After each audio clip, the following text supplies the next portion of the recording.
So this week we saw several losing streaks come to an end, while a few winning streaks have also fallen in the Ontario Hockey League, leaving some movement in the power rankings. Let's dive right into it. So the Peterborough Petes, they're number 20 again, so no change for them. But good news, they won their first game of the regular season, 2-1 on the road against the Saginaw Spirit. Bad news, they then lost back-to-back against the Flint Firebirds and Windsor Spitfires by a combined score of 8-2. So the scoring continues to be a bit of an issue here for Peterborough. They only have 38 goals for, which is a league low at this point in the 2024-25 OHL regular season, but they did pick up the win, so you got to take those small steps to get back into the swing of things. This is a Peterborough Petes team that's young, but they are up and coming, so we'll see what kind of confidence this gives them now that they've got that first win on the road.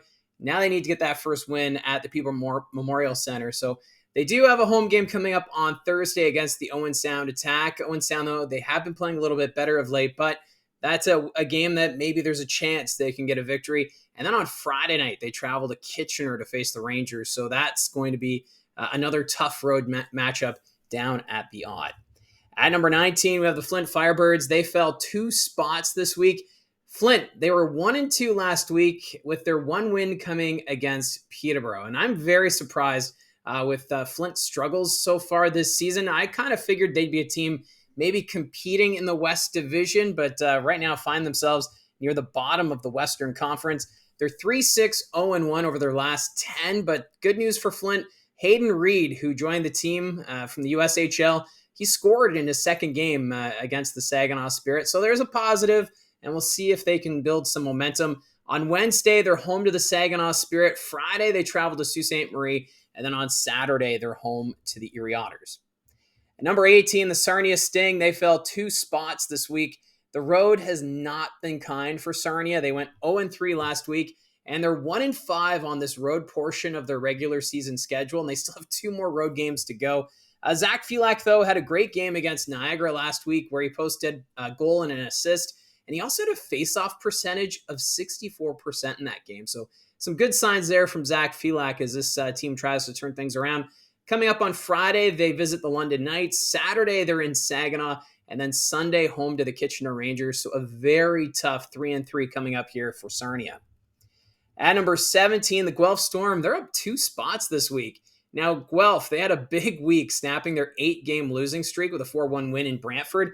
And then went 2-1 last week with the one loss being at home against the London Knights, and that was an 8-7 final. So despite the loss, Guelph still able to put 7 goals in the back of the net. 4 of those goals came from Max Nemesnikov, who's been heating up.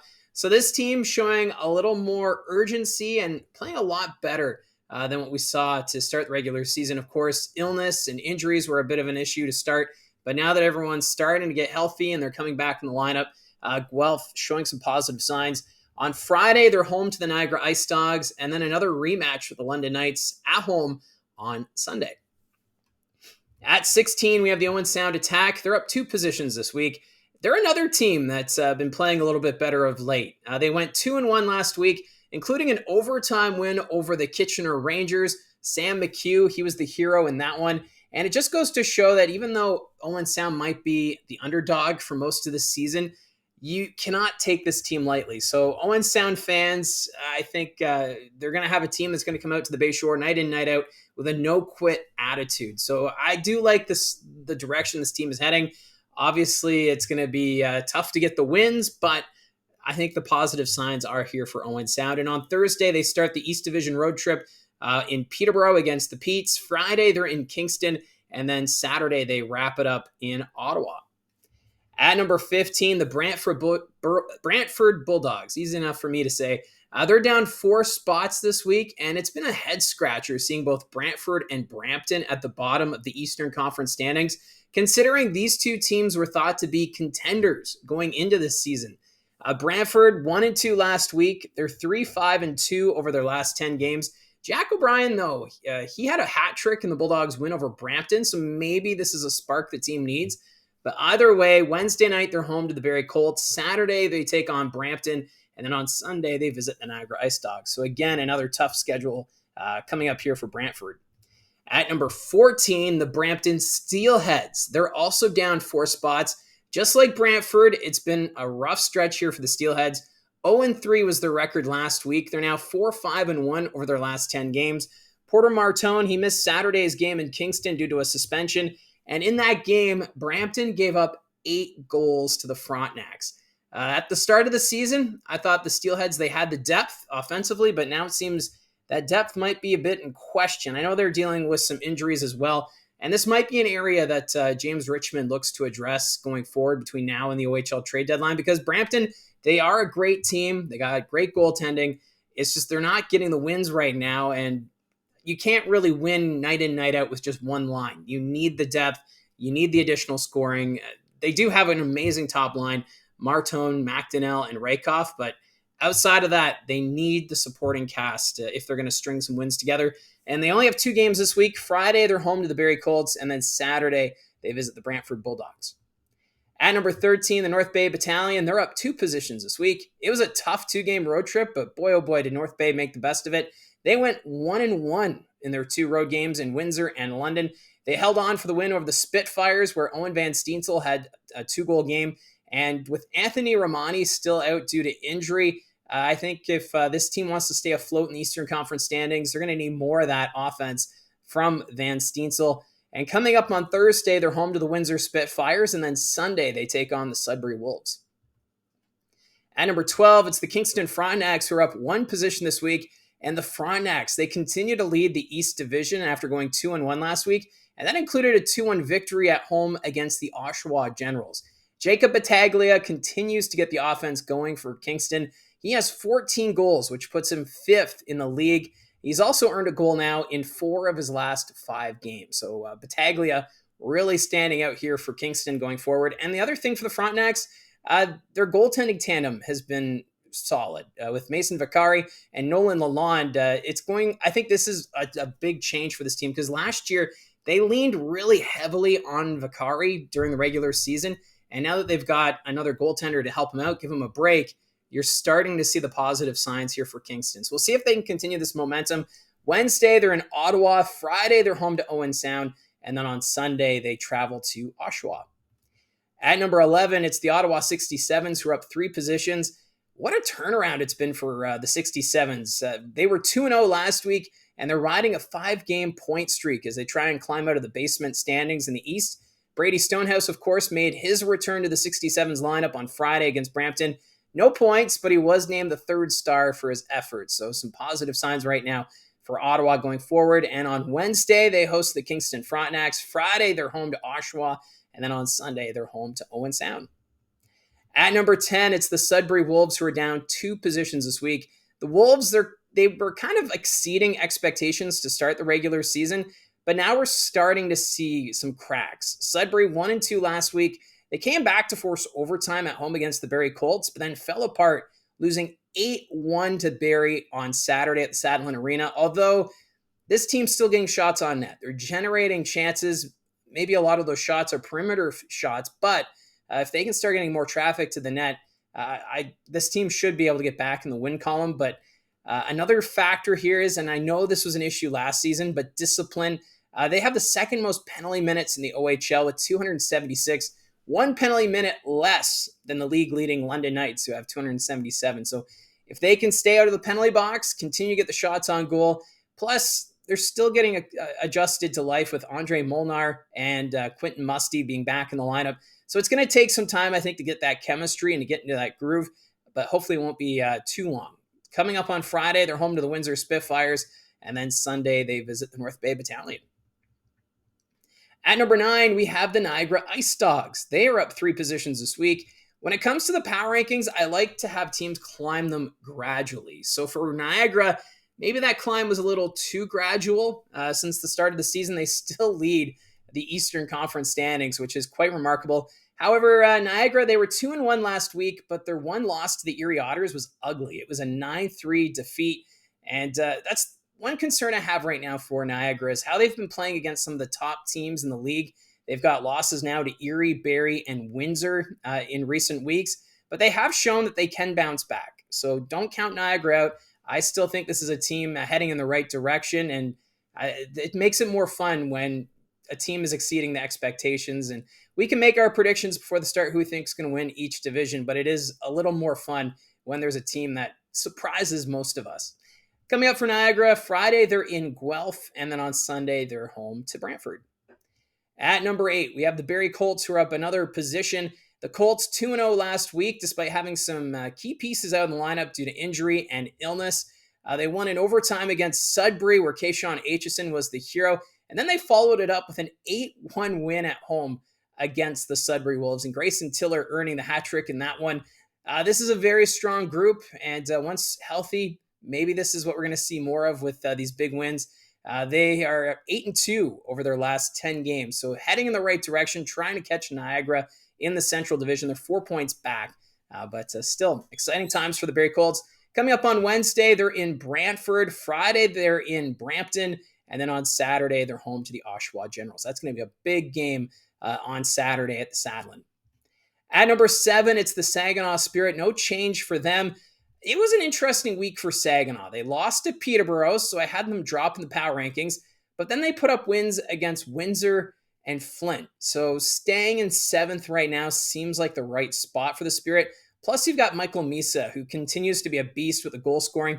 22 goals in 18 games. So he's been unreal, and the supporting cast has been strong around him, like Callum Mangoni. He was 3 goals, 2 assists over the last 2 wins. So the Saginaw Spirit still a threat in the West Division. And coming up on Wednesday, they visit the Flint Firebirds. Friday, they're home to Erie. And then Saturday, they take on the Sarnia Sting.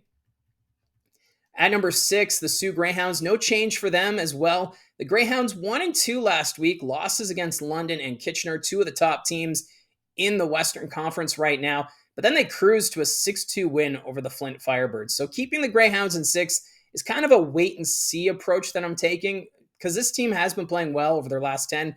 They have a record of 7-3. So let's not count out the Sioux Greyhounds just yet. Let's see what they can do coming up. They play 3 games at home. Wednesday, they host the Erie Otters. Friday, they're home to Flint. And then on Sunday, they're home to Windsor. At number 5, it's the Oshawa Generals. They fell 1 position. And for Oshawa, they fell because they were passed. A team just had a better play of late. Oshawa 2-1 last week. They had the big 3-2 win at home against the Kitchener Rangers. But they needed a shootout to defeat Peterborough, which is a bit of a question mark. For the Generals, they do play a strong game since Callum Ritchie's been back. Ritchie, he's played in 7 games. He's got 4 goals, 10 assists, 14 points. And Oshawa, with him in the lineup, they have a record of 6-1. That one loss coming against Kingston. So I do like this Oshawa team. They seem to be coming into form. And this week, they play a 3-3. Friday, they're in Ottawa. Saturday in Barrie. And then Sunday home to Kingston. So a pretty big weekend coming up here for the Oshawa Generals. At number 4, the Erie Otters. They are up 1 position this week. And don't be surprised when we see Erie number 1 in the power rankings at some point. They went 2-1 last week, including a 9-3 win on the road against the Niagara Ice Dogs. And then they shut out Sarnia 4-0. So the only issue with Erie is that they gave up 7 goals against the Guelph Storm in a loss. So that kept them out of the top 3 for now. But I really like this Otters team. They've got great goaltending with Noah Erliden, and Matthew Schaefer on the blue line has been something else. He has 2 goals, 4 assists in his last 3 games. So this is an Erie team heading in the right direction. It's just there's a lot of good competition right now at the top of the Western Conference standings. Coming up on Wednesday, they're in Sault Ste. Marie. Friday, they're in Saginaw. And then on Saturday, they visit the Flint Firebirds. At number 3, the Kitchener Rangers, they fell 2 positions this week. For the first time in 5 weeks, Kitchener is not the number 1 team in the power rankings. So they extended their winning streak to 10 games on Friday with a 4-0 win at home against the Sioux, then lost back-to-back against Owen Sound and Oshawa. Both of those losses were 1-goal games, and the loss in Owen Sound, of course, came in overtime after they were down 4-1. So they found a way to battle back to get the point, but still, seeing Kitchener lose is something we haven't seen too much of this year.